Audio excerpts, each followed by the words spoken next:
Okay. Yeah, go ahead. My name is Emily Galantowitz. I am 33 years old. I have a 4-year-old little girl named Anna, and we have an amazing story.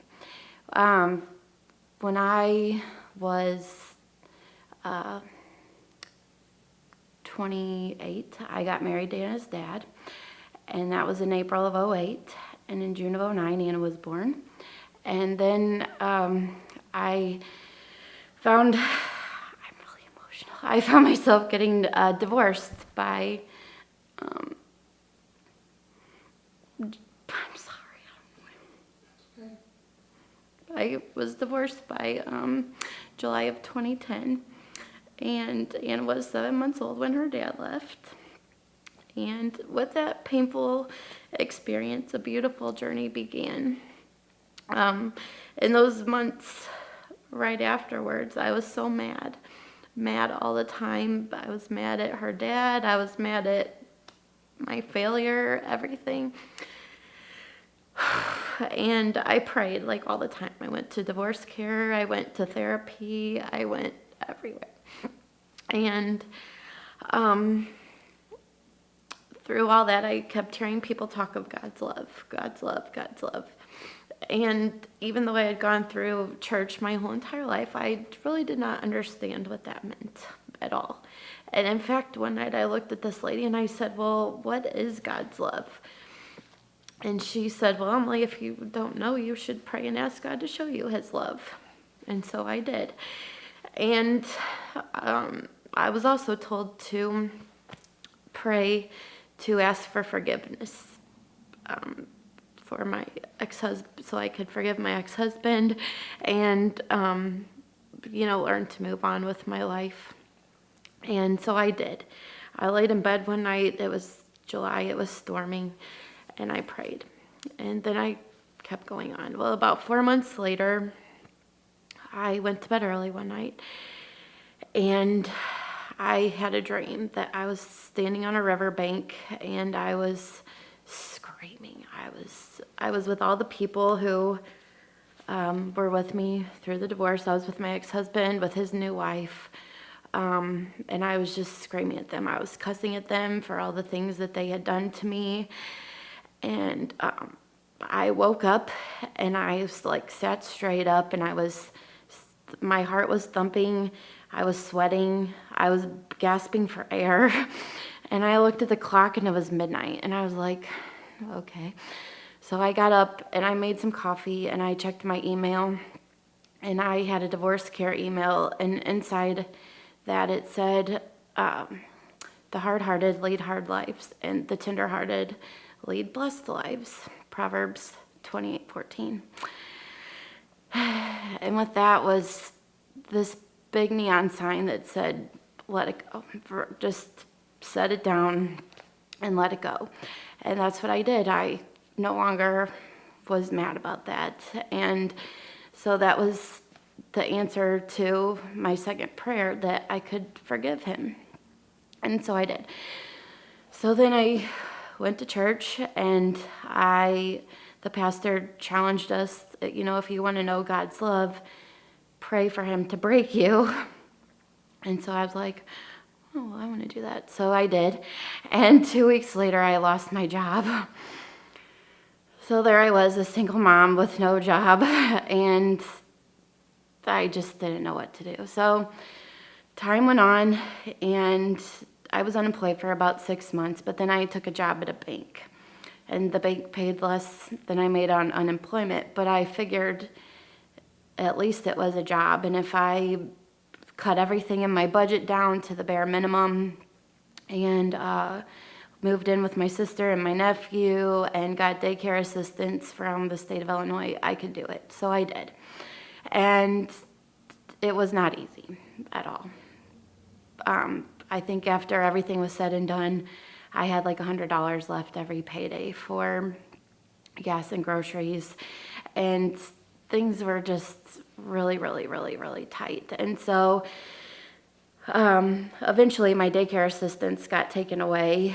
And so I had to get a second job. And so I went back to an old waitressing job that I had quit quit in the past, and actually I like that a lot more. I had extra money to buy things. It wasn't so bad. And so that went on for a while. Life got a little bit better, and then my sister wanted to move out.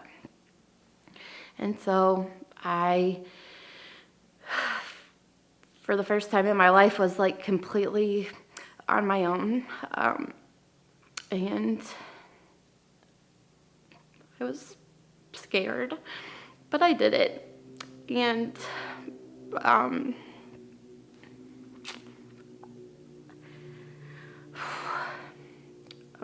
Anna and I, we lived on chicken nuggets and macaroni, and I didn't have hardly any gas money to get me anywhere. But in the end, now that I look back on it, we are always provided for. We always had some kind of food to eat. We always had a roof over our heads. We were always provided for, and even though it wasn't comfortable or fun, it was. We were together, and we were fine. And so I made it on my own for about, from June to November. And then in November, Anna started getting sick all the time because the winter comes, and I was having to miss work to take care of her and buy her medicine. And so it became quite apparent to me that this was not going to work much longer. I was having to rely on my parents and my boyfriend and my grandparents to watch Anna while I worked, and they were, busy and different things. And so it just wasn't working anymore. And so I was like laying in bed every night, crying and praying to God for something to give. I was praying for a new job. I was actively looking, but everything was coming up dead ends. Like nothing was what I wanted it to be or what I envisioned, or their availability wasn't there or whatever. And so, I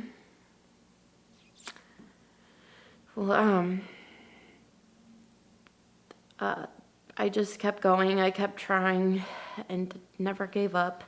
And one night in November, I took Anna to the gym with me. And at this point, she was probably 3 years old. So she knew how to unbuckle. She could get out of her car seat. So I put the car in park, get out, and as I'm walking around to the passenger side, she unbuckles, flies over to the driver's side, flings my car door open, and puts a giant ding in the car next to us. My car was black, the car next to us was white.